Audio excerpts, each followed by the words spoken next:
It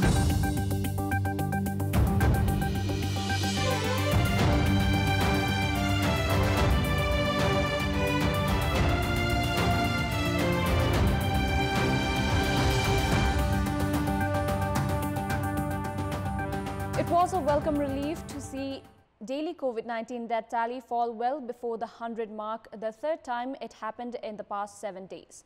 The scenario indicates that the death curve is surely relenting. However, amid reports that the country might well be bracing for a third wave, along with reduced COVID tests, we still need to observe maximum caution in our fight against coronavirus. Good morning, I'm Sarah Chitrakar and these are the headlines of the hour.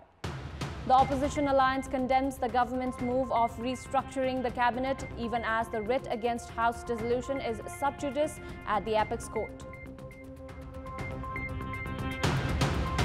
68 COVID-19 patients succumbed to the virus yesterday, over 3,500 test positive, while the authority fails to intensify PCR tests. The government blacklists 71 large companies failing to complete projects in stipulated time despite obtaining contracts. And Roger Federer eases his way into the French Open last 16. Defending champion Nadal also through to pre-quarterfinals.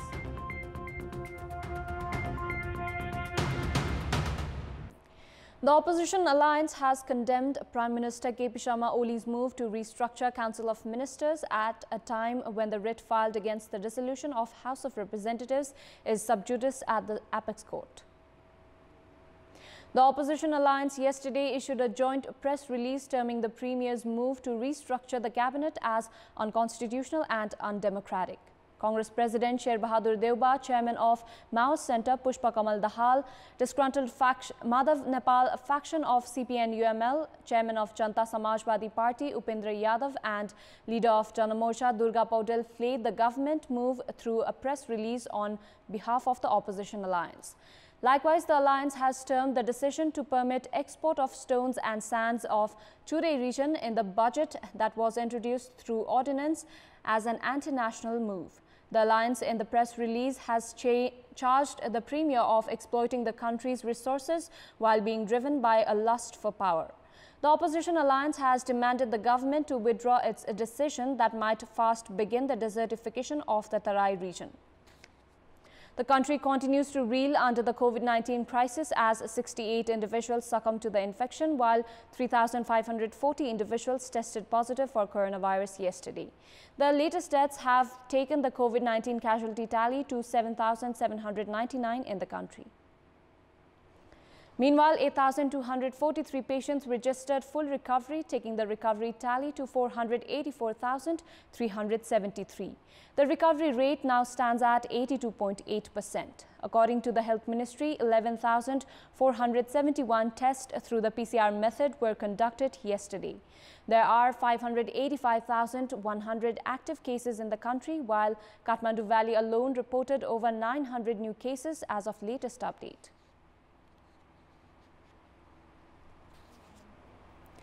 The Standing Committee meeting of the disgruntled faction of CPN-UML has decided to fight within the party until the Supreme Court finalizes the dissolution case of the House of Representatives. The virtual meeting of the Madhav Kumar Nepal-led faction held yesterday decided not to form a new party, however will protest against government's erroneous activities.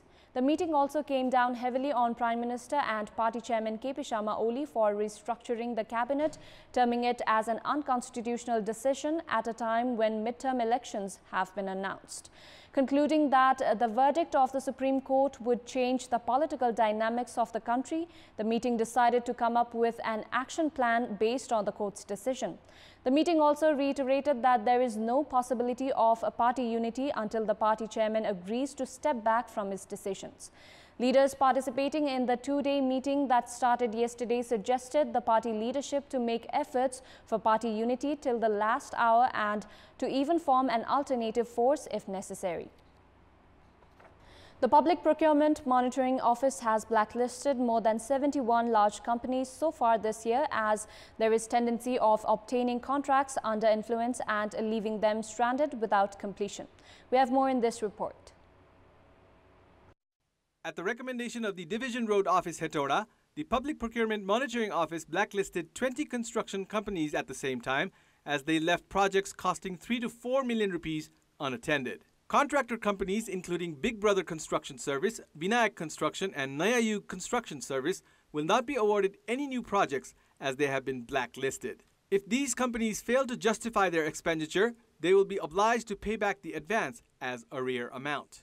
Likewise, Pappu Construction is also in the blacklist as it was involved in irregularities while constructing a bridge in Teku, while Soilung Enterprises of Sarada Prasad Adhikari has also been included in the list after failing to procure 4 billion rupees worth of fertilizers in subsidy.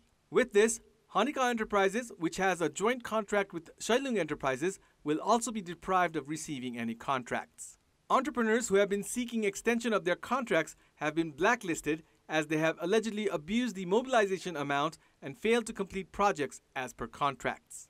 In the last 9 months alone, 71 companies have been blacklisted, while process is underway to list a few more companies. The government has started taking action against companies after witnessing a rise in the trend of bidding low to obtain contracts and leaving projects stranded.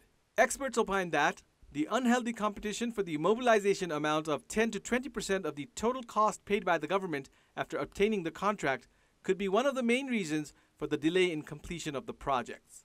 Although this is the highest number of contractors to be listed in the blacklist in the past 14 years, many agree that less number of contractors have been booked for actions in comparison to the large number of irregularities that have occurred in the country.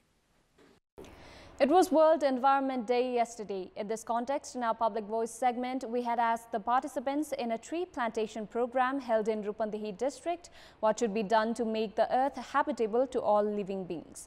Let's take a look at what they had to say.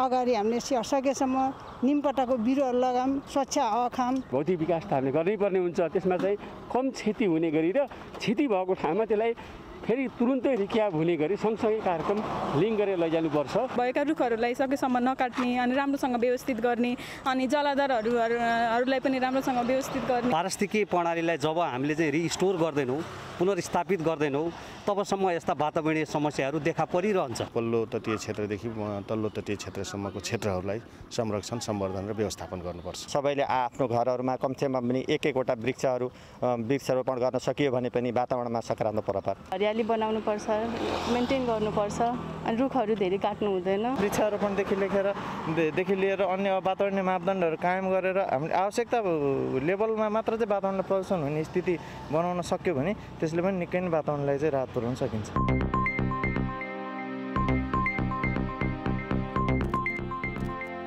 It's time now for our segment, Public Pulse, where you text us with your opinion.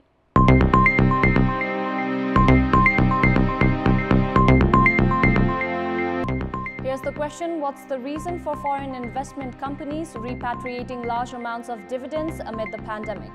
Your options are A. Return avoiding to investment, B. Excellent business, and C. Unnatural profit. The voting is on. Type NEWS, select your option A, B or C and send it to 34001 to share your opinion with us. That's all for the moment. Thank you for watching. Good day.